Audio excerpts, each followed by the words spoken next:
welcome to the program. Thank you for the invitation. How does China's democracy work? In CGTN's first ever show featuring an AI-generated co-host, Liu Xin explores this pressing issue. Different perspectives agreeing to disagree. China's democracy works for China. The Western system is completely different. It's based on competition. Democracy is not only about voting, it's not only about election. Performance is the most important thing. A whole new dimension to a fundamental question of our time. China, democracy that delivers, only on CGTN.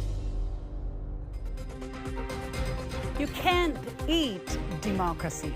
Zambia's President Hichilema put it bluntly last year. It is a stark reminder that governance isn't just about abstract ideals, it's about food on the table also. An international survey on democracy conducted in 30 countries found people in developed countries have a very low level of trust in their politicians. They believe they don't work in people's best interests. That's 29% for the United States, 20% in the UK, 12% in Japan, and so on and so forth. But in developing countries, the number is much higher. China, for instance, leads by a whopping 76%. That's a clear slap in the face for Western politicians who invoke democracy incessantly. As China's top legislators and political advisors gather for their annual deliberations, let's delve into how China's democracy is able to win that high level of trust. Welcome to a special two-part series called China, Democracy That Delivers. I'm Liu Xin in Beijing, and I have a very special co-host who's making its debut. Yes, its debut. But first, let's meet our distinguished panelists. They are from New York, Dr. Robert Lawrence Kuhn, chairman of the Kuhn Foundation. From Marseille, France, David Ferguson, Honorary Chief English Editor of China's Foreign Languages Press. Here in the studio, Xia Lu, Research Fellow of the National Academy of Development and Strategies of Renmin University of China, and Ms. Miao Xiaojuan, journalist from Xinhua News Agency, China's official news agency. So the warmest welcome to all my panelists. But first, let's meet, as I promised, my AI co-host, Liu Xiaoxing, literally meaning mini Xing. In fact, Xiaoxing also means in Chinese, be careful. It's an AI animated version of me based on my image and voice. She might not be as charming as I, but she can regurgitate everything we feed her. And in today's case, it comes from ChatGPT, and it's about democracy and China. So let's bring her on. Hello, Xiaoxing. Welcome to the program. Hello, Liu Xin. I am pleased to be here. Thank you for the invitation. According to ChatGPT, what are the three most prominent aspects that developed countries care most about Chinese democracy? The three most prominent aspects that developed countries prioritize regarding Chinese democracy include its adherence to universal standards of human rights and political freedoms, the transparency and accountability of its governance practices, and the extent of citizen participation in decision-making processes. These aspects serve as indicators of China's commitment to democratic principles and directly influence its standing in the international community, trade relations, and regional stability. What about people in developing countries? What are the three most prominent aspects they care most about Chinese democracy? Developing countries are primarily interested in three key aspects of Chinese democracy. First, its ability to promote economic development and poverty reduction strategies. Second, its approach to governance that prioritizes stability and social order. And third, its model of state-led development that offers an alternative to Western democratic norms. These aspects resonate with developing nations seeking paths to progress that are compatible with their own cultural and political contexts, while also addressing pressing socio-economic challenges. And finally, why do developed countries and developing countries perceive Chinese democracy so differently? Differences in how developed and developing countries perceive Chinese democracy arise from distinct priorities. Developed nations emphasize human rights and transparency, while developing countries prioritize economic development and stability. Developed countries view Chinese democracy through universal values, whereas developing nations see it as a viable alternative aligned with their governance experiences and progress goals. These varied perspectives reflect the interplay of political ideologies, global dynamics, and local priorities shaping perceptions of Chinese democracy globally. Thank you, Xiaoxing, for your presentation. Very interesting, and please stay with us. You are welcome. I'll be here.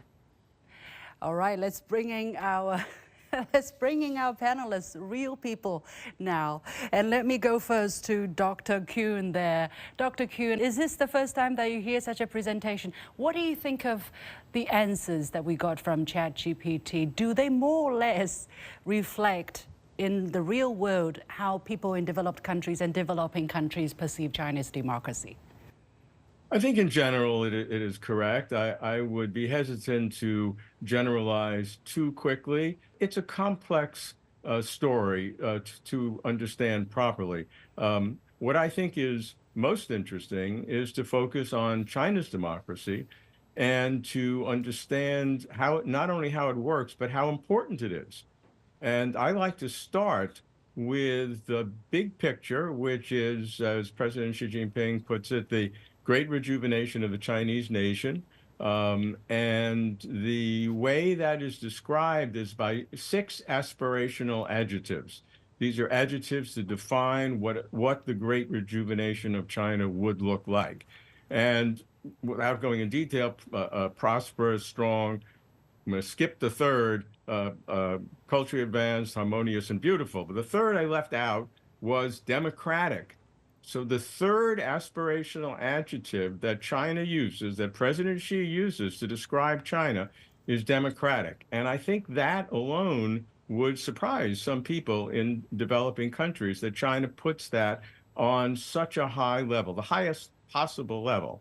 And so then what we have to do is drill down and understand what China means by the concept of democracy. Yeah. And it is, simply put, it has a broader meaning in China than it does in most developed countries. Dr. Kuhn, very interesting points you brought up, but let's come back to that in just a moment. But let me go to my guest in Marseille, France. Thank you so much, David. What do you think explains the different perceptions of China's democracy in people in developed countries and developing countries? Do you think Xiaoxing's presentation was more or less, you know, a reflection of reality? Well, I think it takes time, Leosine, for AI to develop an understanding of nuance and an ability to express nuance. And I think what we heard there was what we would expect from a relatively underdeveloped understanding of democracy. I think at the same time, it was a relatively accurate portrayal of how people in the West perceive democracy. And they think of democracy, it's about votes, it's about elections, it's about getting to choose your leaders, it's about freedom of speech, it's about transparency. What is much more interesting to me, and I'm sure that we will explore this in more detail in the next hour, is what do these things look like in reality? How does the reality match up to the ideals? Let's get back to that, certainly, and we will talk about different concepts, different approach, different understanding of the idea democracy. Let me come back to my guests here in the studio. And Xiaoxing, let me get to you first, because you have done extensive field work in China. You, for instance, did this film about mayors in China, and you went into their meeting rooms, you went into their consultation sessions and saw firsthand how decisions are made in China. So do you agree, for instance, with what Xiaoxing found out on ChatGPT about China's emphasis or China's priorities when it comes to democratic decision-making? Thank you. So when I looked into the answers of Xiaoxing, I think it's very interesting. It's also complicated, but I wouldn't say I agree with her 100%. For me... what do you not agree with, for instance? I agree with the priority part, saying that developing countries share similar priorities. But I think for the developed nations, it's not just about priorities. I think the reason behind their conclusion comes largely from prejudice. So developed nations tend to think there's only one form of democracy, which is Western democracy, that is defined by multiple parties and elections every several years. And any democracy or any system that's different from Western system cannot possibly be democratic. So when Western countries look into Chinese democracy, one, they tend to ignore the outcomes or the ends of Chinese democracy. And secondly, they also turn a blind eye to the means or the procedures of Chinese democracy, which is how elections work in China. So that leads to the conclusion that China does not have democracy, which is not true. And on the other hand, developing countries, I think they tend to be more open-minded towards Chinese democracy because they look into both the ends and the means of democracy. And also they are seeking good governance. They're looking for development. They prioritize development and bettering the lives of its citizens. That's why it's as much as what China is doing right now. That's why they can see that Chinese government succeeds in delivering results and bettering the lives of the citizens. That's when they recognize that's democracy in action. Let me go to Mr. Xia here. Very interesting discussion we already have. If you ask any person in the West about democracy, they will tell you that it comes from a Greek word, that it comes from demo and kratos, which means people and power respectively. So in essence, they say democracy about power of the people, but there's not a definition as to how this power of the people can be exercised, and somehow it's innately assumed that that is through the Western liberal way of decision making. What is your understanding? How is China's political system a form of exercising the power of the people or allowing the people to exercise their power? Before I answer this question, I would like to get back to the previous one a little bit, the difference between developed nation and developed nation in terms of the perception of Chinese democracy. Actually, the people in developed nation or developed country, their idea or their understanding about democracy is more about, let's say, simplistic, much simplistic. They have this kind of understanding about democracy. First, they think democracy can solve every problem, every issue, as much as the democracy have already solved their problem. Secondly, they thought or they think there is one standardized democratic practice for all of the world, for all of the country. Well, for the first kind of assumption or hypothesis, I would like to raise an example of an African country. This country is Liberia, and this country actually was one of the earliest independent nations in Africa. Well, actually, it got independence in 1854 when China was still under Qing kind of empire rule. Back then, the Taiping Rebellion was still there. But how did it do, or how has it been doing, the Liberia doing 100 years later? It's not like they thought. So still within the list of the so-called failed nation or failed state. So that means democracy couldn't solve every problem, right? And also, of course, Liberia, the democracy in Liberia just copied the model of the United States in the mid of 19th century. And the second thing is that what we have seen in the report of President Xi Jinping in the 20th National Congress of the CPC, well, the democracy or the other kind of common value have already been upheld and advanced by the CPC. So that means China or the Chinese leadership has already stand in the value of democracy. But the difference is that different people in different countries should have their own understanding about how democracy should work and how democracy should solve their own problem. Because different countries have different problem, then democracy should have different, variant to solve this problem. That's my understanding in this point. Well, a very quick going back to the fundamental question which Dr. Kuhn raised there, I think more or less we touched upon a very fundamental question, which is the different definition or different approach to democracy. Dr. Kuhn, what is the definition of democracy according to China, according to the CPC, and how is that different from those in the West? China's concept of democracy is a broader one. It goes well beyond the one person, one vote, multi-party system, freedom of speech, free media. That is one part. One of the problems I think our discussion is having, we're taking two concepts, one of development and one of democracy, and homogenizing them. Those are two separate concepts. It's like Venn diagrams. They intersect, but they're two completely different subjects, and each one can be addressed. And I think what is most admired about China in the developing world is China's development. Now that articulates with the concept of democracy, but it's not the same thing. So we have to be careful on what model we talk about. China's democracy works for China at this point, and that needs to be appreciated and understood. And we can really explain that. I had spent several years in the understanding the anti-poverty, the poverty alleviation campaign, and how that works for roughly 100 million Chinese people. That's part of China's democracy.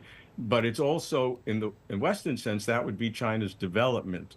And so we have to understand the differences between the two. From China's point of view, democracy is results-oriented, as other panelists are saying. It deals with anti-poverty, common prosperity, building the country. All of those things are part of China's development. And the democracy part of it is engaging the people more so in the process of governance. It's not through elections of senior leaders, but it's through a multiple series of things that China uses, from local elections at the very local level to the anti-corruption campaign. We have to understand the real differences. Right. Let me bring in a small case. A party secretary of the community level party committee by the name of Tan Dao Liang. He has been working in this job for over 20 years, and his main responsibility is to take care of 200 plus people who live in the community and coordinate their different needs and aspirations and solve problems for them on a daily basis. Let's take a look at this package and continue our discussion. In this densely populated community, a construction project has drawn some complaints from the residents. 我们这房子本来就漏，咚咚咚照得我们震得我睡不着觉。离周边50米范围内呢，大致涉及的101户居民，200多人。为此呢，咱们社区党委在受干扰的这23户居民里边，找到我们每一位党员，同时施工方一同党员参与开社区党委会。一方面呢，我们要查找源头。 看看这个工程到底是什么样一个情况。二一个呢，走访每一户居民，看看每一个居民的家庭受干扰的程度，把这些详细的情况我们都了解透、了解到位。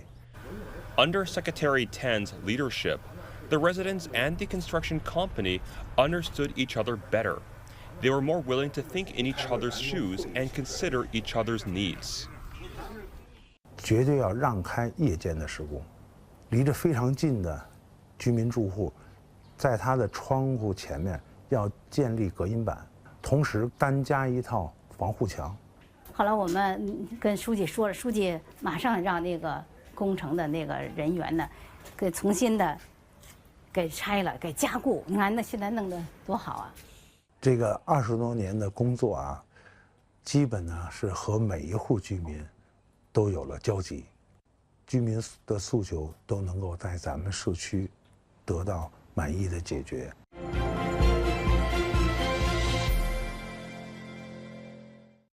So basically, we're talking about the protagonist, Mr. Tan, was trying to solve a problem for the community because of disruptions caused by noises on a nearby construction site. How he solved the problem. Miao, you, as I said, you went to different cities and followed the footsteps of 4 mayors in their decision making. What's the difference between the Chinese way of solving problems, taking into consideration the interests and aspirations of different interest groups, and what we see in an international setting, maybe? Thank you for the question. question. What's the most striking feature that you have observed in your investigation? For me, just like when we watched this video about this grassroots party secretary, obviously, for one, he has been working for the community for many years. He said more than 20 years. So that means he must have earned the trust of the locals. And secondly, I noticed that he was paying attention to details and he was listening to the villagers and trying to figure out what they really want, and he respects them, and then they comes to conclusions or solutions together. So as you were asking about what struck me the most, I would agree with Dr. Kuan said earlier about the engagement or the commitment of the local government to help and communicate with the local citizens first and to take care of their needs. Usually when they make a decision, because the decision-making process has to be both democratic and effective. So when they wanted to make something happen or get something done, they always solicit public opinion. They often come up with innovative ideas with the help of both the locals and expertise. Western democracy is mostly about campaigns and promises, but in China, democracy is about delivering results, about capabilities and performance. Okay. So what drives all the officials to serve the people? For one, they do have noble missions. They know their job is to serve the people. And they also know that if they cannot deliver results, if they cannot improve the lives of the people, they won't get any promotion. Okay. So their performance is the most important thing. The career is on the line. Yes. In a way. David, what do you think is the different style of engagement between the Chinese way of soliciting different opinion and coming to a decision, and the Western way of doing the same thing? The fundamental principle of the Chinese system is that it is about consultation and cooperation and consensus. It's about people coming together to try to identify the right thing to do and to make sure it happens. The Western system is completely different. It's based on competition, and it's based on confrontation, and it's based on conflict. And they boast about that. They make a virtue of that. The problem is that most normal people don't enjoy conflict. They don't actually enjoy conflict in their family or with their friends or at work. So you have a system that encourages people who do enjoy conflict, people who want power for the sake of power. You have a system that encourages these people to flourish. It nurtures these people, it brings them to the top. So on the one hand, you have a system that brings out the worst in people and gives them the right of governance. And on the other hand, you have a system that tries to encourage people who actually want to do good for society and want to do good for people. And I think that's where the fundamental difference lies between the two systems. Dr. Kuhn, I wonder what is your take on the same question? And some people would say, Look, there are cases where democracy is failing in people in some societies, but by and large, it gives people have the impression that the system has been working. You know that if one government has not performed, then people vote it out, and like that, you have accountability. That's how they would say it. What is your reaction, Dr. Kuhn? Sure, it's a complex question. David and I agree on many things. I would not entirely agree with his last presentation on the differences between the systems. And I think you're hitting on a primary point, and that is not just accountability, but checks and balances. There's no perfect system. I mean, no system on earth has been God-given as the ultimate system for all time working. That's not the case. We're looking in a complex world for optimization. What are the optimal ways of doing things? And it continuously changes. And that's one of the benefits of what the CPC has done. They're willing to change within certain limits over time and testing things with pilot-free trade zones and specific policies that they test in different areas before rolling it out. So all that is very, very good. But to oversimplify that democracy doesn't work and development, we're confusing a lot of different terms here. We need to distinguish between development and democracy. What is it about China's society that makes it successful over this time in terms of development?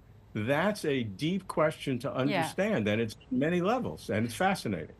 Some people would ask this question, and let me bring in Mr. Xia here, and I'll get back to Dr. Kuhn if there are further clarities that are needed. Some people would say, well, China achieved a tremendous amount of development, but if the Chinese system is not democratic, how could it have achieved such development?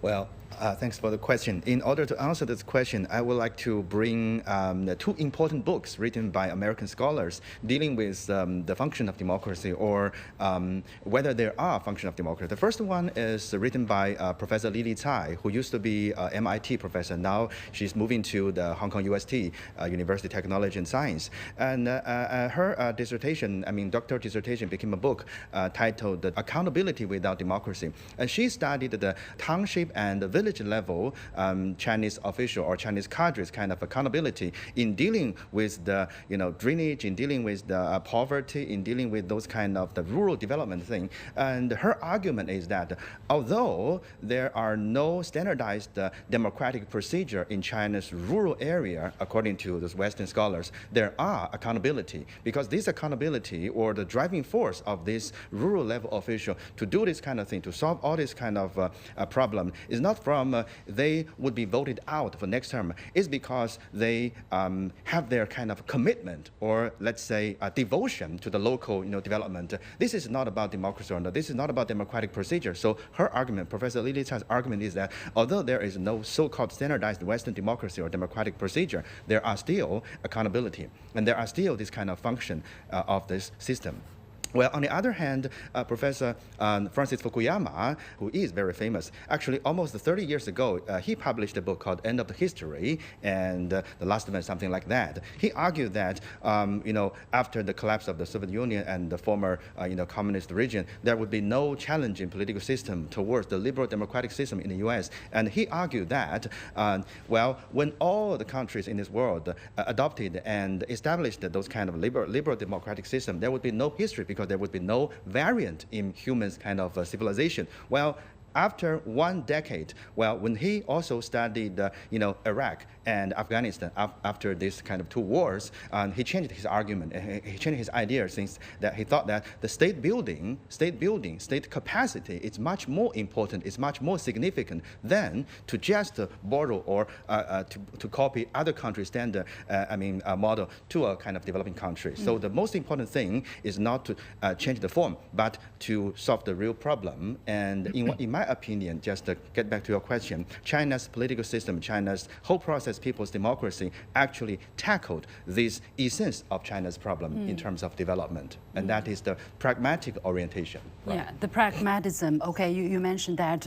David, just now Dr. Kuhn was talking about let's not mix development and democracy, and he didn't agree with your proposition of sort of a black and white approach to the the problems in the Western style of democracy and the gains in the Chinese style of democracy. Do you have some reaction? What is your reaction? And again, I'm fascinated with the question, if China's system is not a democratic one, how could it achieve such tremendous development? I honestly, would wonder that. Well, let me respond to that. At the end of the day, democracy is just a label. All it is it's a label that people put on things. And then you can have a great argument about, we're more democratic than them. They're not democratic. Are they democratic? Are they not democratic? There's a simple question to answer in all of this. Does this country have good governance? Does the governance of this country deliver good outcomes? And if the answer to this question is yes, this country has good governance, and yes, this country's governance delivers good outcomes, it doesn't really matter what label you apply to it. And if you ask these questions about China's democracy, whatever you call it, if you ask this question about China's governance, it delivers good outcomes. And if you subject so-called Western democratic countries to that very simple question, do you have good governance and does your governance deliver good outcomes? You end up with a very, very different answer. Yeah, I've been watching a special production on CGTN, China, Democracy That Delivers. We'll take a short break, and when we come back, exactly how does China's political system works? Stay with us.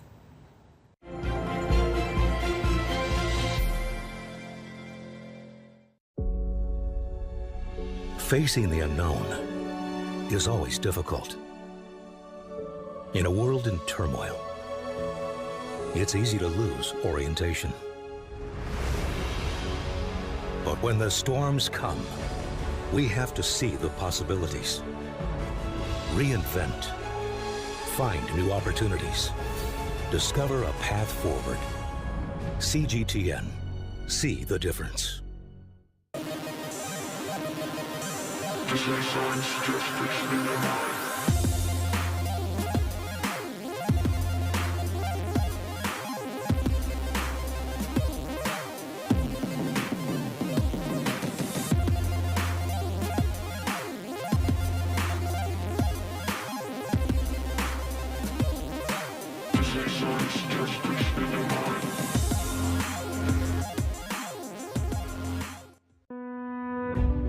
The National People's Congress, China's top legislature, and the Chinese People's Political Consultative Conference, the country's advisory body, convene their annual sessions in Beijing. Lawmakers and advisors will assess the country's performance, craft laws, and refine policies that will chart the course of China's ongoing modernization drive. Beijing once again hosts the two sessions, where China takes stock of what it has achieved and where it's headed next. Join us as we bring you highlights and analysis of China's agenda in our special coverage of the two sessions here on CGTN.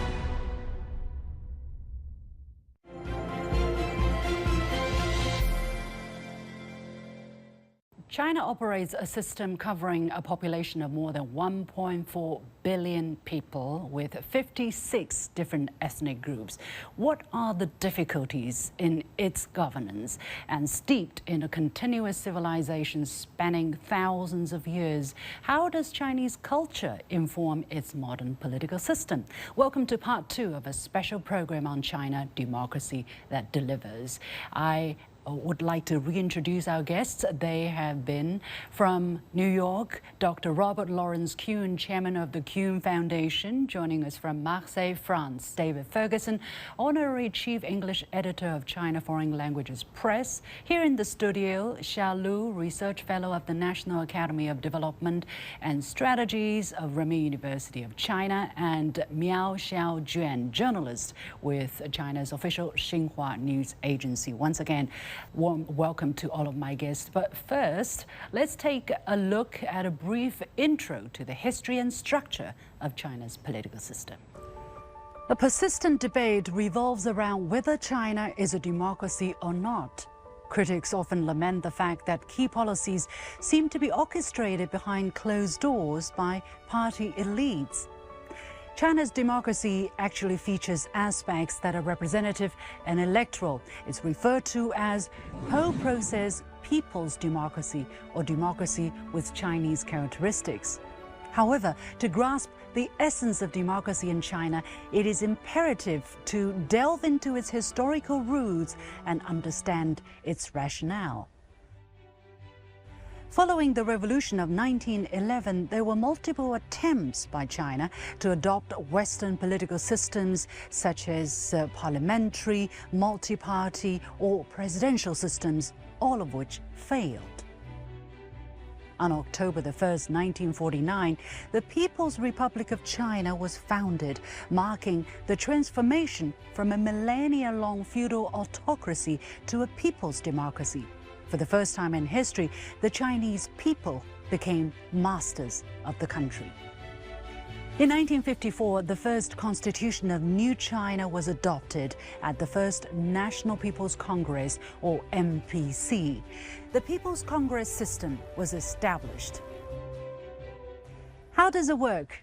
The NPC is the highest organ of state power. It creates all administrative, supervisory, judicial, and procuratorial organs of the state. Deputies to People's Congresses are elected every 5 years. Those at township and county levels are directly elected by the public, while deputies to the higher levels are elected from among candidates at the next lower level. In 2023, there were altogether about 2.8 million deputies to People's Congresses at all levels. 95% of them were directly elected by voters. And there are a total of over 1 billion voters in China. Other forms of elections also take place. For instance, rural and urban residents elect members to community committees to manage their own affairs. By 2020, all villages and urban communities in China had elected such committees, numbering over 600,000 in total. As to political parties, China has 9 political parties, including the ruling party, the CPC, and 8 non-communist parties. In China, political parties don't compete for the power to govern, which ensures continuity of policies.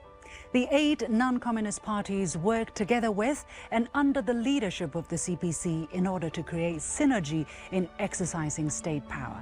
Members of these parties and those without party affiliation account for a certain percentage of legislators at all levels, some occupying leading posts in state organs.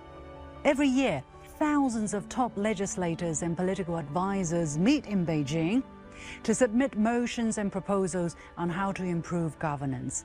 From 2018 to 2023, the central government adopted a total of 18,000 suggestions and proposals tabled by national lawmakers and political advisors, 40% of which became policy measures.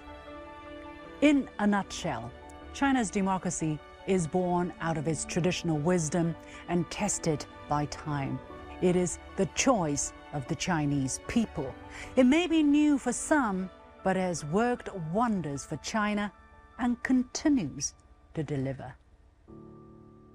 Let's continue our discussion about Chinese democracy. One persistent debate revolves around that whether China is a true democracy or not. Critics often lament that key policies were made not based on the feedback from the masses, but rather made by a small group of people or even one person.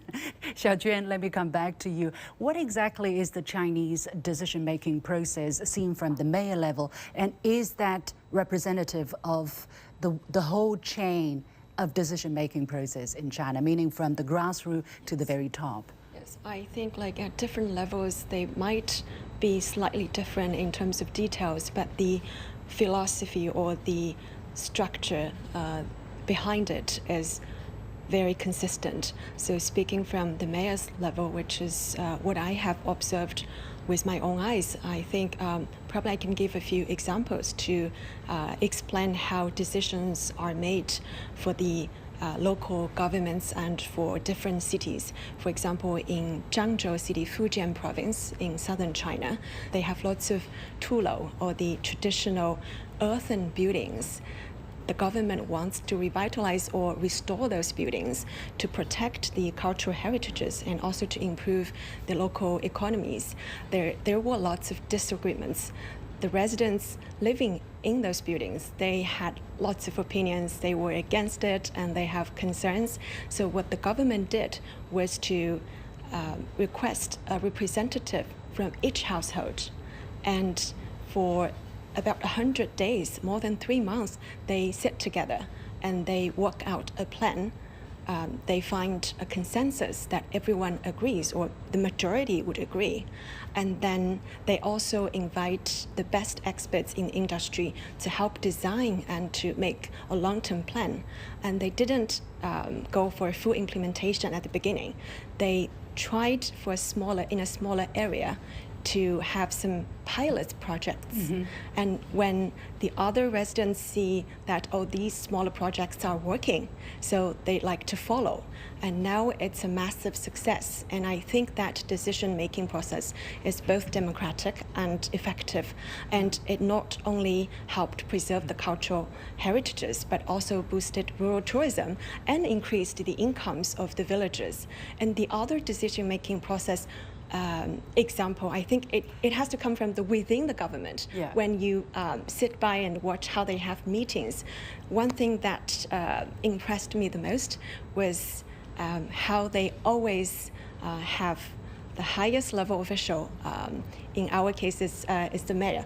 The mayor always speaks the last. What is the role of the party secretary, for instance, after, because you're talking about the mayor, they are different.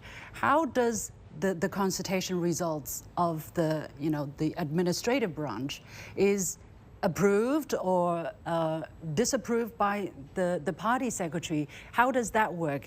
From the mayor part, it's mostly administrative. And to the best of my knowledge, once they make a decision, they would have to go through the higher level of discussion. And after that, it has to be approved by the local People's Congress. So it's voted by the lawmakers. Yeah. Dr. Kuhn, I see you seem to have a lot of thoughts to share. What was on top of your mind when you hear the differences between the Chinese decision-making and the Western decision-making? Are the observations correct according to you? Because you also travel extensively in China. Yeah, and I would begin with the how the system works in China, which I followed during the poverty alleviation campaign. And what I actually spent time with was 5 levels of party secretaries at the provincial, municipal, county, township, and village level. So there were 5 levels, and I worked with the party secretary in each case, and saw what the division of labor was, what the responsibilities were, who had what responsibility. And I had one, which to me was a very poignant example. I was having lunch with the party secretary at the county level, and in the anti-poverty campaign, and in many things, the implementation of these projects have a center point at the county level in China, which can be 1 million, 2 million people, but it's a county level. And I was with the party secretary, and he asked me what I was doing, and I said the day before I was in a village, and I met the local party secretary, a young man, maybe late 20s, early 30s, who was spending a year or 2 away from his family. He visited a couple of times a month, but he was working with 150 or 200 families in that area. And I was very impressed. I rode with him on his motorcycle. And what impressed me even more was the party secretary. As soon as I told him my little story, he called over his assistant. He said, cancel my meetings tomorrow. I'm going out to meet that party secretary in that county. I want to understand what he's doing that so impressed Dr. Kuhn. And that to me was really impressive. And the thing about China, and what David said before is absolutely right, that competence and governance is very critical. And the training of officials in China is at a very high level. Now, it's not perfect because nothing is perfect with human beings.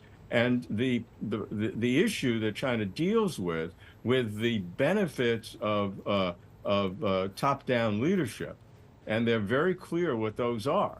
But the counter to that is what happens when it doesn't work, when there's something that goes awry, because there's no institutionalized system for correcting that. And so that's the tension. That deals with the party's anti-corruption campaign, the national commissions to investigate. And, so China has its own way of dealing with these things. But, we really have to, in today's world, deeply understand how each culture works in its own way, and then be very careful about trying to transmit that to other kinds of cultures, because each one has its own problems and areas, and why China has worked so well developmentally has to do with a lot of factors that don't necessarily only deal with a certain kind of political system. Of course. Because we see examples of that in other countries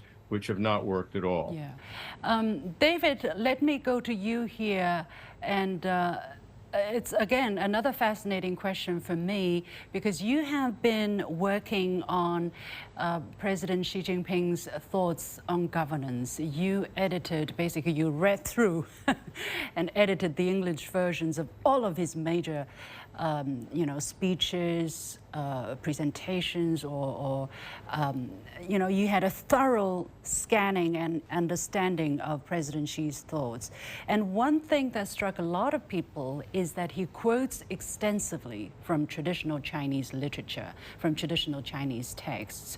And there is a re-emphasis of combining China's political system or recognition of the cultural roots of China's modern political system, which is steeped in China's long-term culture and civilization. What makes China different in terms of culture from other societies which inform its political system today? The most important facet of that, Liu-Xin, is that China's culture genuinely goes back thousands of years. And if I was to take one specific example, there is something called He culture, which is about harmony and diversity. And that has been a very important theme in Chinese culture for a very, very long time. China seeks harmony. It seeks to build the consensus that Robert was talking about. It seeks to build agreement. At the same time, recognizing diversity of ideas, recognizing diversity of opinion. And if you can succeed in bringing these two factors together in a positive way, then you will gain from the diversity and you will create a consensus about this is what we want to do and this is how we want to move forward. And I think that it's a really important aspect of President Xi's governance that he places such emphasis on this. He looks back into ancient Chinese culture, he looks for inspiration, he finds ideas, and he tries to make them meaningful to modern China and to show how these can become important drivers of China's modern governance. Xiaojuan here, do you agree with that analysis, the philosophical or cultural difference behind China's choice of its political system and the Western choice? And one criticism is the lack of transparency. You know, a lot of things are done behind doors, consultations done behind doors, and people think that, that is not democratic. If you don't show it to the world, if you're not transparent, we don't know how the decision is made. So there may be elements of corruption. What is your understanding? China invented the examination system for selecting government officials. So the modern democratic system, I think it inherits traditional political wisdom and then adapts it to the contemporary situation. Just a little bit back to what David said earlier. So I think that's why China's democratic system has its own strength. It comes a long way back to the ancient times. And why is the Western voting system not compatible to the Chinese emphasis on harmony? We don't like to quarrel in public. I think the Chinese system, it breaks some of the invisible thresholds of wealth, background. So it's based on virtue, competence. So if you're competent enough, you will stand out. And that's how you realize on the competent people. But people will say you can do that in public too. I mean, can't you have, there are also competition where people show their competence, demonstrate their competence in public. Can't that be done here in terms of, is that being done? Yeah? Yes, please allow me to just to jump in. I'm sorry. First of all, yes, voting could solve some kind of a disagreement, but it should be within a homogeneous kind of situation. If a society, has a lot of cleavages, for example, societal cleavage, regional cleavage, and different cultural cleavages, and voting might not be solving the problem at one stance. Voting, this kind of thing, might expand or might, let's say, reinforce or even, get worsen this kind of social cleavage situation, like what I have seen in a lot of countries, like what I have seen in a lot of kind of newly independent, independent, the former colonists in African countries. So it's not about the voting. We always say that, okay, voting, causes a lot of, no, it's not about voting. Voting is just one procedure. We couldn't blame everything to voting. We should combine the whole situation together to think about what is the problem. So in my opinion, for developing countries, let's getting back to the first one question, what is the most important thing or what are the priorities for developing countries? The first thing is national unity. Is the solidarity for one, premature society. If one country or if one society, it's just newly established, and there are a lot of issues to be solved in terms of to consolidate the social, let's say, solidarity, in consolidated identity, voting might not be the effective way to solve the problem. On the other hand, or otherwise, it might, worsen the situation. So, let's just put it, voting is the way to solve problem, but we should consider the time and the location. It's part of a good governance system, maybe not everything. David. Can I step in there? You asked the question, why shouldn't voting work well in China? It does work well in China. In China, a lot of Western people don't understand that at the grassroots level, there are direct elections for the governors, the people who actually run the system, the people's congresses. They are directly elected up to the county level or the district level. And it works really well. Why does it work really well? Because it's on a human level. It's on a human scale where you know the people that you are voting for. And it does work. It works in China. Well, I was mentioning about this direct voting for the leader of the country, like that's like the one practiced in some country, but not in the United States, which is also a misperception here.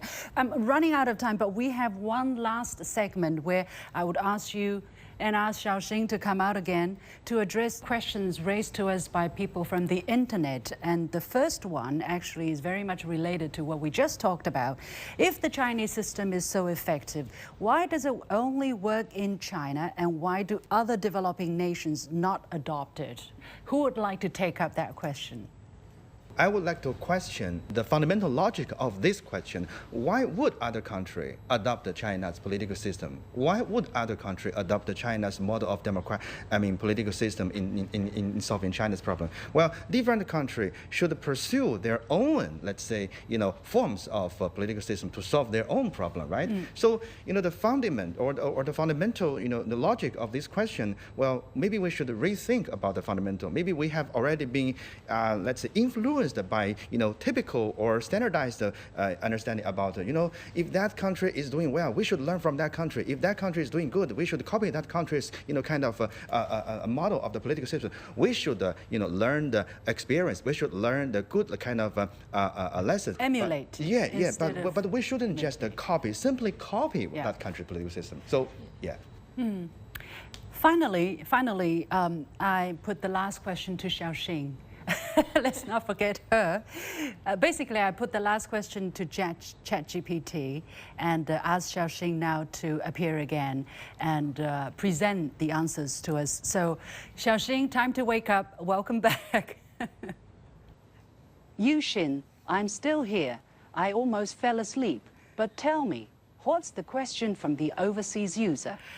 Thank you for your patience. So the question is, why is the Chinese government so much more effective than any other government? Again, it's a question from an online user.